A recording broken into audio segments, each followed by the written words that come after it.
안녕하세요. 지난 시간에 데이터 전처리라는 과목의 성격, 과목의 역할, 과목에서 어떤 내용을 배우는가, 그리고 그것이 어떤 중요한 의미를 갖는가 하는 것에 대해서 과목 전반적인 소개에 대해서 말씀을 드렸습니다. 지금부터는 이제 이 데이터 전처리의 실제 과목의 내용, 강의 내용에 대해서 이제 들어가겠습니다. 그래서 첫 번째로 우리 교재의 1장에 해당하는 부분을 말씀드리겠습니다. 예, 강의에 들어가기에 앞서서 우리 이루리를 제가 처음 사용해 보기 때문에 어떻게 사용하는지 좀 익숙지가 않은데, 혹시 여러분들도 이 이루리에 대해서 익숙지 않을까 싶어서 제가 조금 이제 보충 설명을 좀 드리겠습니다. 이 루리에 보시면 이제 각 주차별로 그 주에 해당하는 강의 관련되는 내용이 이렇게 쭉 올라가게 되어 있는데, 제가 기본적으로 이런 식으로 자료를 올릴 예정입니다. 먼저 PDF 형식으로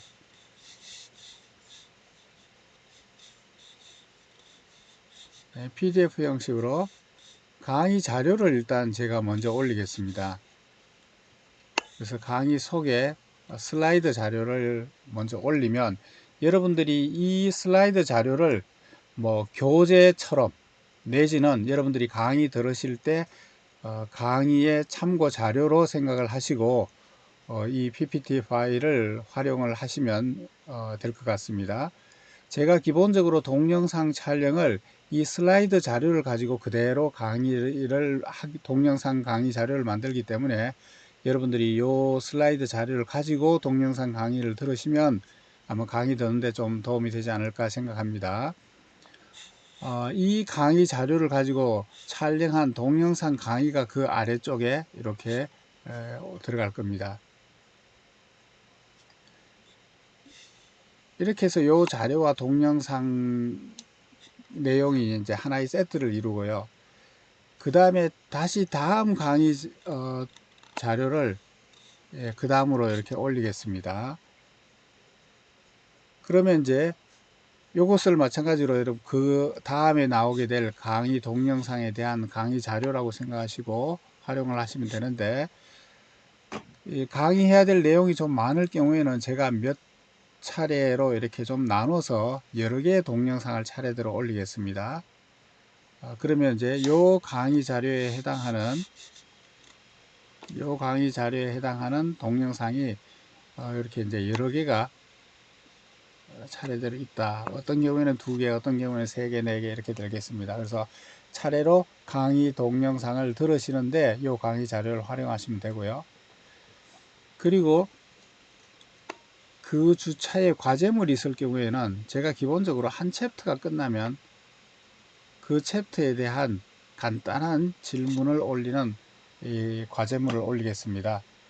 그러면 여러분들이 이 과제물을 작성하셔서 이 루리 사이트에서 과제물을 제출하시면 됩니다.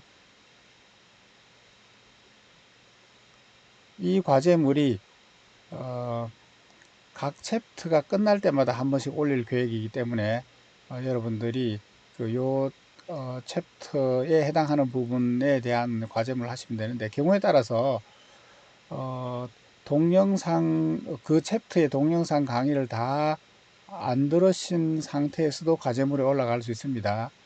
무슨 얘기냐면, 예를 들어서 1장의 과제물인데 1장 강의 동영상이 이번 1주차에 다 끝나지 않고 2주차에 연속되더라도 1장에 대한 과제물이 먼저 나갈 수 있는데, 그것은 이제 과제물 제출 기한이 충분히 뒤에 있기 때문에 여러분들이 미리 과제물을 받아서 그 뒤에 있는 동영상을 보시고 과제물을 완성하셔도 됩니다. 그래서 이 과제물을 주어져 있는 기한 안에 여러분들이 제출하시면 됩니다. 자, 그럼 이제 본격적으로 강의를 시작하겠습니다. 우리 강의의 첫 번째 챕터 1장 데이터 구조와 종류에 대해서 말씀드리겠습니다. 지난 시간에 말씀드린 것처럼 우리 교재가 특별히 책 하나를 딱 정해서 하기가 좀 힘든 상황이고, 작년에 이수환 교수가 강의를 이미 했기 때문에 제가 그 자료를 이용해서 강의를 할 겁니다. 그래서 여기에 1장이라고 하는 것은 이수환 교수 강의의 첫 번째 챕터다, 이런 뜻으로 이해하시면 되겠습니다. 그래서 먼저 1장에 데이터란 무엇인가 라고 하는 것에 대해서, 데이터 개념에 대해서 먼저 설명을 하도록 하겠습니다. 우리가 데이터 분석을 하기 위해서는 데이터가 필요하고, 그 데이터 분석하기 전에 데이터에 대한 전처리를 하게 되죠.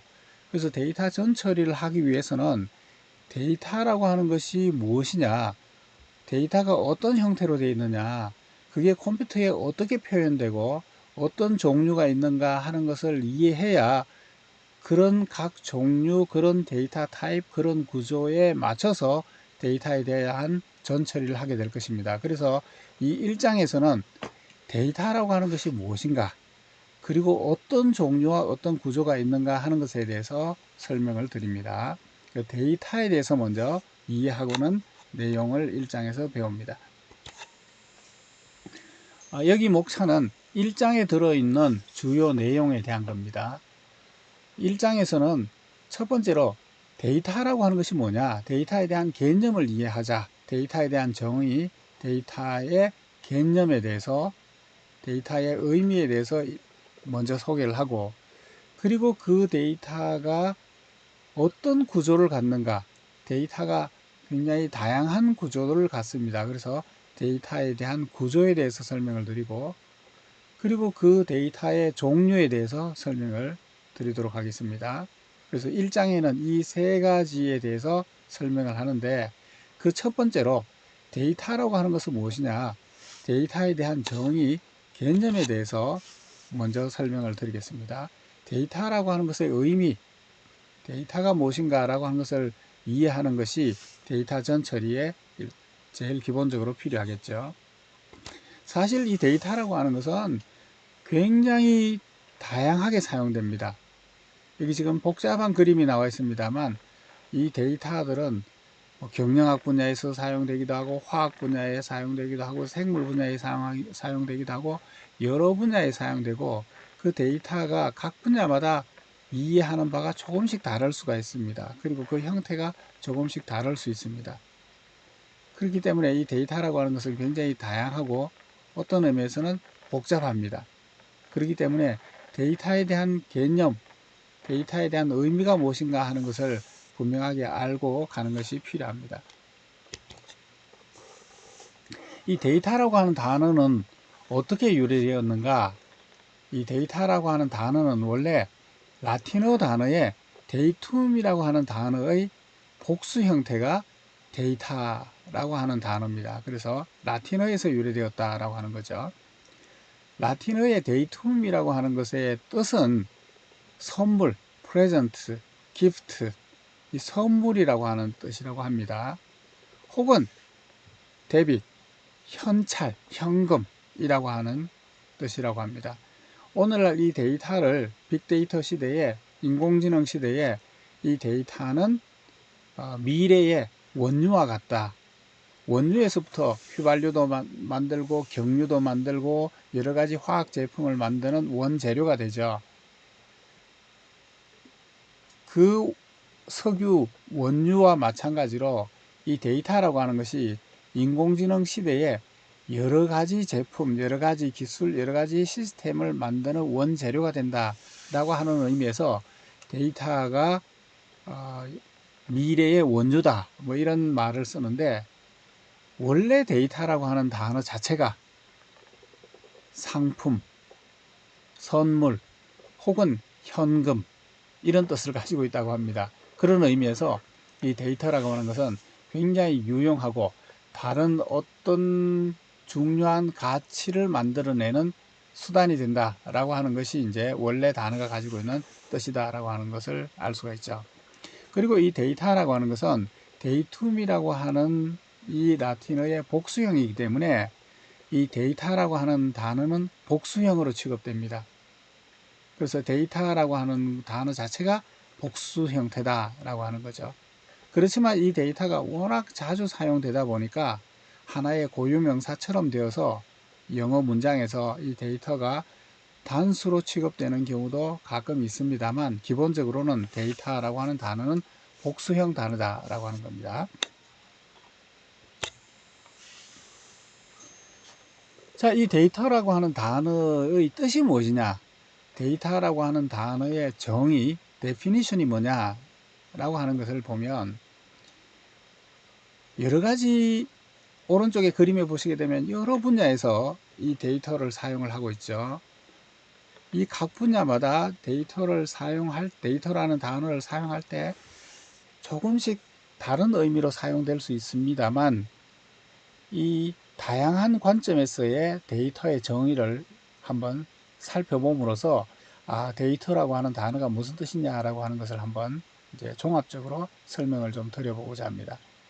이 데이터라고 하는 것을 다양한 분야에서 다양한 의미로 사용을 하는데, 우선 어떤 과학적인 분야에서 어떤 과학 이론을 만든다라고 하는 관점에서 놓고 보면, 뭐 화학 분야의 이론이 되었던, 물리 분야의 이론이 되었던, 생물 분야에 대한 이론이 되었던, 그 이론을 만들기 위해서는 뭐가 있어야 되죠?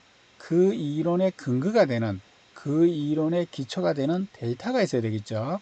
그래서 이런 과학적인 이론을 세우는 데 있어서는 그 이론의 기초가 되는 사실, 혹은 그 이론의 바탕이 되는, 근거가 되는 자료라고 하는 의미에서 데이터라고 하는 용어를 사용을 합니다.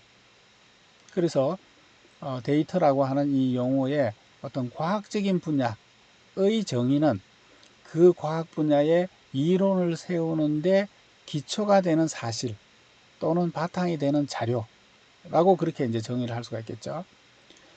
혹은 또 다르게 그 데이터에 대한 이제 용어를 정의할 때는 어떤 대상이 되는 사람, 대상이 되는 물건, 혹은 어떤 실험이나 관찰 대상이 되는 객체로부터 관찰을 하거나 실험을 하거나 조사를 하거나 혹은 어떤 측정을 하거나 하는 것을 통해서 얻어진 값이나 사실, 이것을 데이터라고 얘기합니다. 어떤 대상을 조사하거나 측정하거나 해서 얻어진 값, 이것을 보통 데이터다 이렇게 얘기합니다. 그래서 이 데이터라고 하는 것은 주관적인 것이 아니고 객관적으로 얻어진 값입니다. 어떤 대상에 대해서 길이를 잰다든가 무게를 잰다든가 값을 잰다든가 해서 그 대상에 대해서 얻어진 어떤 사실이기 때문에 이것은 이제 객관적인 어떤 측정이나 조사된 값이죠. 그것이 데이터입니다. 컴퓨터 관점에서 데이터를 정의해 보면, 컴퓨터 관점에서는 그 값을 컴퓨터에서 문자 형태 혹은 숫자, 경우에 따라서는 소리나 그림 형태나 이런 형태로 컴퓨터 안에 저장되어 있는, 컴퓨터 안에 어떤 형태로 저장되어 있는 값, 이것을 데이터라고 보통 이제 또 컴퓨터에서는 얘기를 하죠. 그래서 컴퓨터 입장에서는 컴퓨터 안에 들어있는 숫자나 문자나 소리나 어떤 일정한 형태로 표현되어져 있는 자료, 이것을 컴퓨터 입장에서는 데이터다 이렇게 얘기합니다. 그래서 데이터는 정보가 아니고 객관적으로 얻어져 있는 어떤 사실, 값이라고 하는 것이고요. 그 객관적 값이나 사실을 가공해서 분석해서 해석해서 정보를 얻습니다. 그래서 이 정보라고 하는 것은 데이터로부터 나온 어떤 고급의 사실, 어떤 유용한 어떤 활용할 수 있는 어떤 판단의 근거, 이런 것들을 정보라고 하고, 이 정보는 어떤 사람한테는 정보가 될 수 있고 어떤 사람한테는 아무 의미가 없는 것이겠죠. 예를 들어서 뭐 주식이 오른다, 주식이 내린다 라고 하는 것이 어떤 사람한테는 굉장히 좋은 정보이지만 어떤 사람한테는, 그래서 뭐 아무 관심이 없는 사람한테는 그것이 정보가 될 수가 없겠죠. 그래서 이 정보라고 하는 것은 어떤 판단의 근거가 되는 어떤 의미, 데이터로부터 얻어진 판단의 근거가 되는 의미, 판단의 그 어떤 근거가 되는 의미, 데이터로부터 얻어진 어떤 해석, 이런 것이고, 그것은 이제 주관적일 수 있습니다. 그렇지만 데이터 자체는 어떤 대상으로부터 측정하거나 얻어진 객관적인 값, 사실입니다. 그래서 우리가 보통 이제 이 데이터에 대해서 얘기할 때 데이터라고 하는 것은 어떤 대상으로부터 객관적으로 얻어져 있는, 객관적으로 측정한 값, 문자, 이런 이제 객관적인 사실, 이것을 이제 데이터라고 얘기를 합니다. 이 데이터가 원재료가 되어서 데이터를 가공해서 정보를 얻을 수가 있습니다. 예를 들어서 학생들의 키와 몸무게를 쭉 측정한 숫자가 있습니다. 그것은 각 학생들에 대해서 측정한 객관적인 값이죠. 키와 몸무게 값들이 쭉 있습니다. 그러면 이제 이것을 계산을 해서 우리 학생들의 키와 몸무게가 매년 평균적으로 매년 크고 있다, 매년 커지고 있다, 혹은 키는 별로 변화하지 않는데 몸무게는 늘고 있다. 이 데이터를 가공하게 되면 그러한 가공된 어떤 사실을 찾아낼 수 있죠. 그걸 통해서 학생들의 키는 변화가 없는데 체중은 늘고 있다 라고 하게 되면 학생들이 운동이 부족하구나, 혹은 영양 섭취가 균형을 이루지 않구나 라고 하는 것을 판단을 할 수가 있죠. 그렇게 데이터로부터 얻어진 데이터를 가공함으로써부터 우리가 어떤 의사결정이나 어떤 판단을 할 수 있는 근거, 판단할 수 있는 어떤 정보가 나오게 됩니다. 이것을 보고 정보라고 얘기를 합니다. 이 정보보다 더 고차원의 어떤 정보, 고차원의 어떤 사실, 이것을 지식이다 이렇게 얘기할 수 있습니다. 이 정보들이 종합이 되어서 더 고차원의 보편적인 어떤 지식이 얻어질 수 있습니다. 이 지식들보다 더 고차원적인 것이 지혜라고 그렇게 얘기를 합니다. 그래서 이 데이터로부터 정보와 그 정보에서 지식에서부터 지혜, 이런 것이 이제 더 점차 더 고차원의 어떤 정보, 고차원의 지식을 얻을 수가 있습니다. 이것의 제일 기초가 되는 것이 뭐냐면 데이터. 그래서 데이터는 어떤 대상으로부터 측정하거나 수집해져 있는 객관적인 사실, 값을 데이터라고 하고, 이걸 잘 가공하고 해석하고 분석하게 되면 정보나 지식이나 지혜를 얻을 수가 있습니다.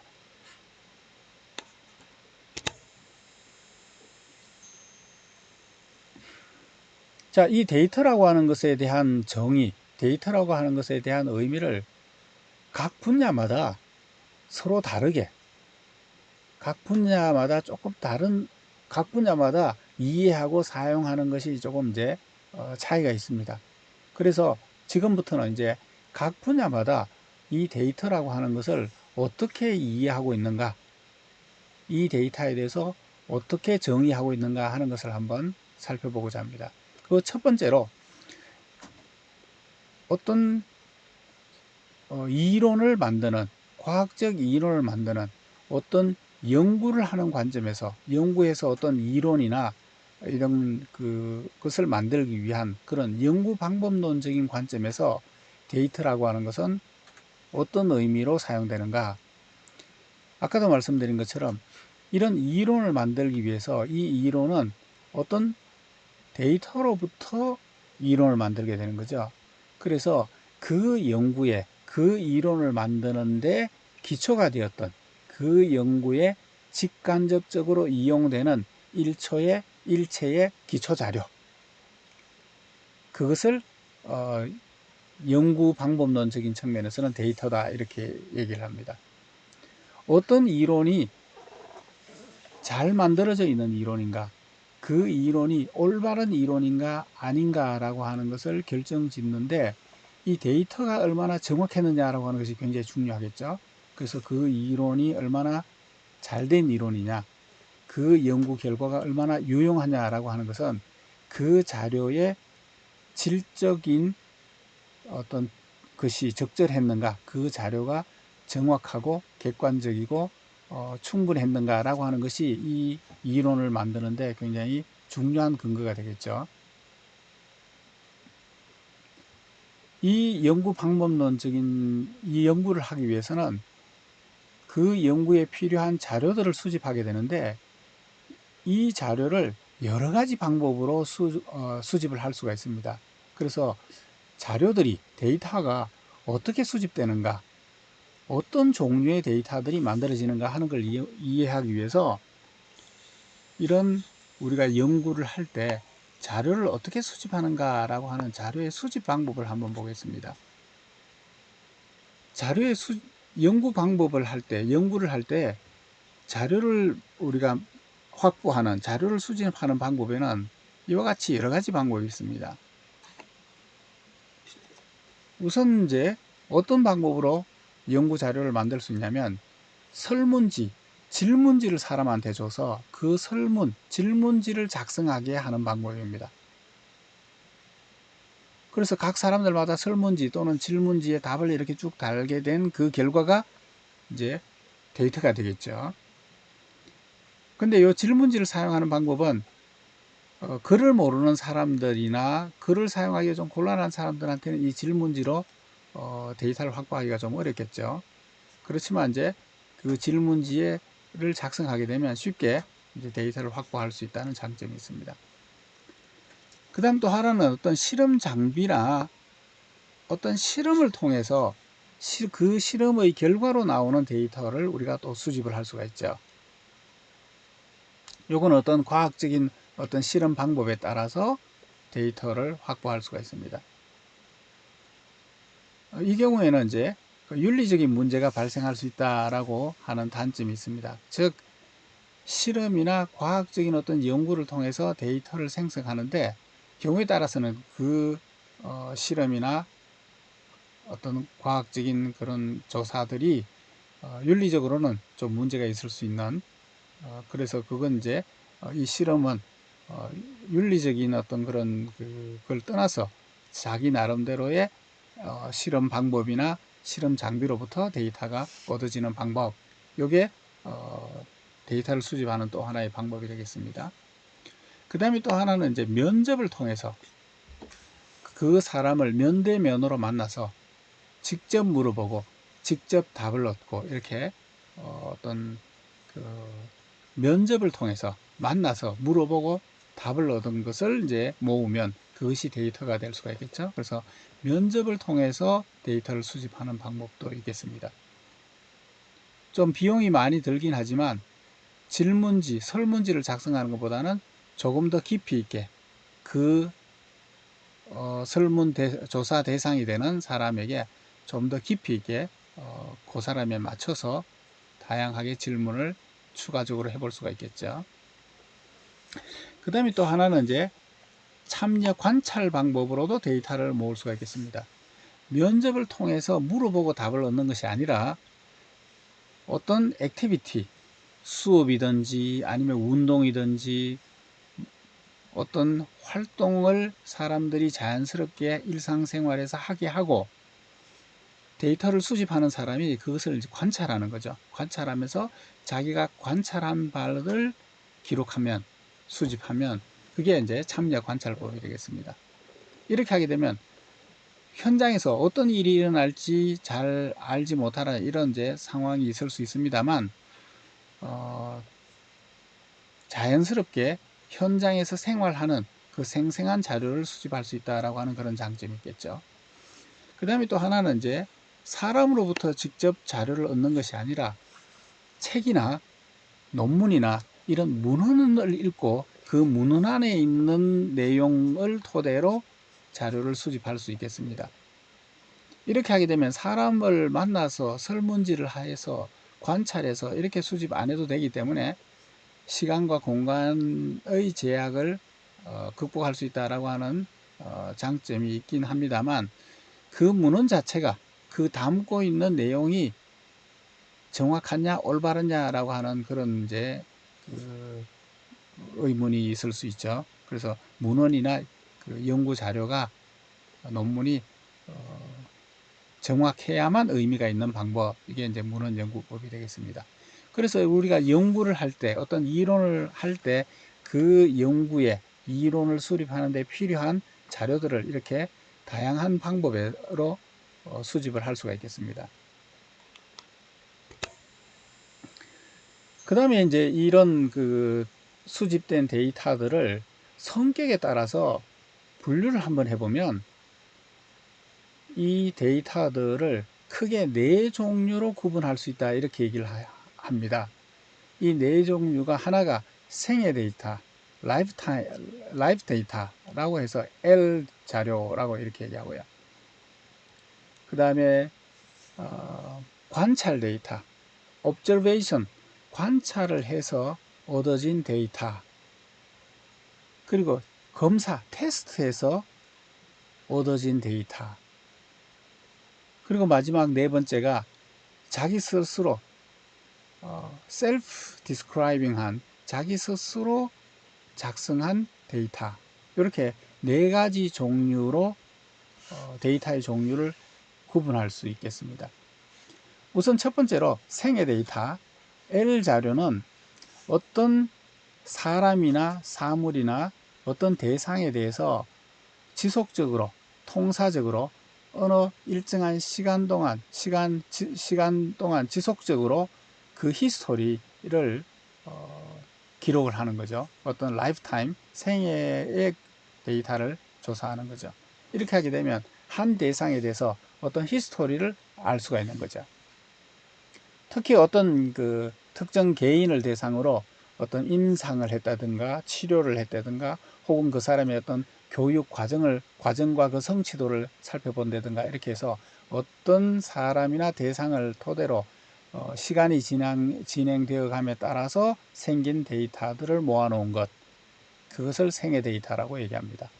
예를 들어서 뭐 생활기록부, 각 학년별로 생활기록부를 쭉 누적했다, 혹은 어떤 사람들의 범죄 이력을 쭉 기록을 했다, 혹은 어떤 사람의 신용이 매년 어떻게 변화되었는가, 학력, 졸업을 어떻게 했는가, 병력이 어떻게 됐는가, 이런 이제 어떤 사람의 히스토리, 시간이 쭉 진행되면서 발생한 데이터를 모아놓은 것, 이것을 생애 데이터라고 이렇게 얘기할 수 있습니다.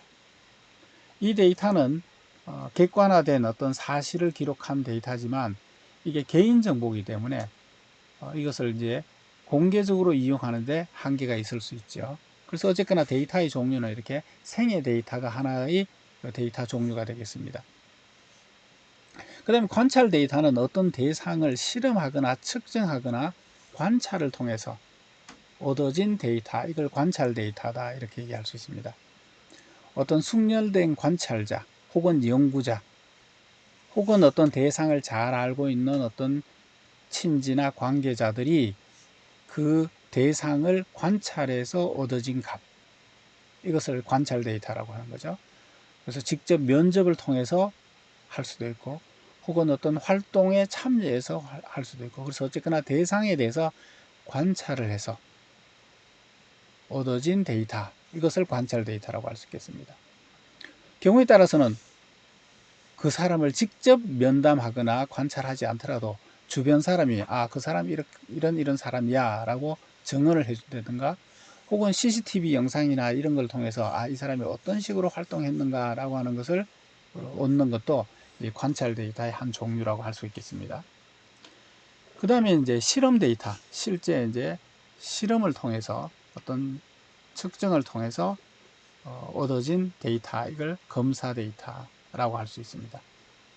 어떤 실험적 절차에 따라서 표준화된 검사 방법을 통해서 어떤 검사 장비를 통해서 얻어진 데이터, 이런 데이터는 아까 관찰 데이터는 사람이 관찰해서 사람이 수집한다라고 하는 그런 이제 것이 관찰 데이터지만, 검사 데이터는 어떤 측정 장비라든가 실험 장비를 사용하기 때문에 조금 더 객관적인 어떤 형태의 데이터가 되겠죠.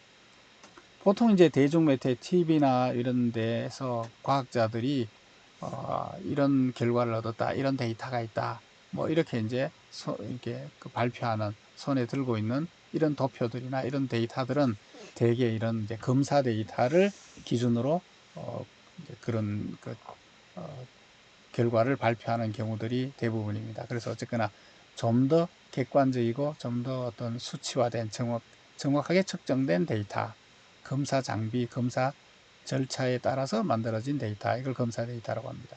그래서 가장 객관적이고 질 좋은 자료지만, 요거는 이제 좀 전문적으로 그런 장비나 그런 사람이 측정하기 때문에 실생활에서 쉽게 접해보기는 좀 어렵다라고 하는 거고, 이 자료를 확보하는 과정에서 순수 이론, 과학적인 측면에서만 했기 때문에 뭐 어떤 연구 윤리 문제도 있기 때문에, 특히 이런 과학 실험을 하는 그런 분야의 사람들은 연구 윤리 문제도 고민을 같이 하면서 이런 데이터를 수집해야 되겠죠.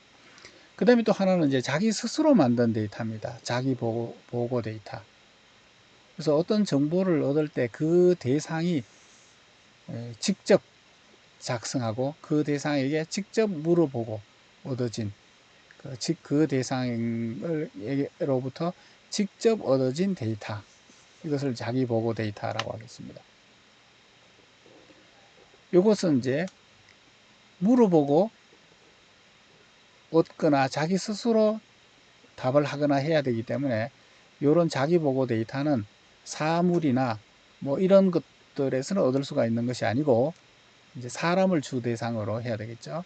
그래서 주로 이제 심리학이나 사회학 분야 등의 데이터들이 이런 자기 보고 데이터에 해당이 되겠고요. 흔히 이제 설문조사, 여론조사, 그래서 그 사람이 작성하게 되는 이런 조사들이 주로 자기 보고 데이터가 되겠습니다. 어떤 사람에 대한 정보는 자기 자신이 제일 잘한다, 나에 대한 것은 내가 제일 잘한다 라고 하는 전제 하에서 이제 그 사람 스스로가 답을 하고 그 사람 스스로가 데이터를 만들게 하는 그런 종류의 데이터가 자기 보고 데이터가 되겠습니다. 그래서 지금 이제 아까 앞에서 연구 방법론에서 데이터를 수집하는 여러 가지 수집 방법에 대해서 말씀드렸고, 그 다음에 여기서는 이제 그렇게 수집된 데이터들을 성격에 따라서 L 데이터, O 데이터, T 데이터, S 데이터, 이렇게 여러 가지 형태의 데이터들이 존재할 수 있다라고 하는 것에 대해서 이제 말씀을 드렸습니다. 지금 이제 1장의 그 1장 부분에서 제일 앞부분에 데이터라고 하는 것의 의미, 용어가 뭐냐, 용어의 정의가 뭐냐라고 하는 것에 대해서 이제 말씀을 드리고 있는데, 데이터라고 하는 것이 라틴어에서부터 나왔다라고 하는 거고, 이 데이터의 데피니션, 정의가 뭐냐, 데이터의 의미가 뭐냐라고 하는 것을 연구 방법, 이론을 만들고 연구를 할 때 데이터라고 하는 것이 어떤 의미로 사용되는가, 어떤 종류가 있는가에 대해서 지금껏 설명드렸고요.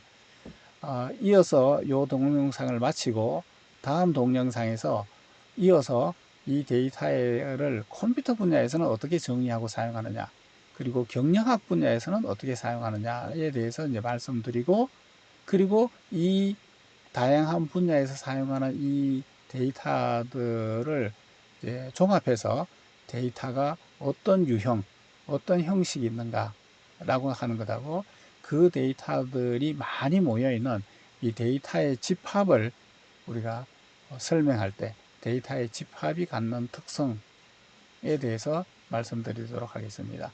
그래서 일단 여기까지 동영상 강의를 마치고, 이어서 다음 동영상에서 데이터의 용어에 컴퓨터 분야, 경영학 분야 해서 다른 내용을 설명을 드리도록 하겠습니다.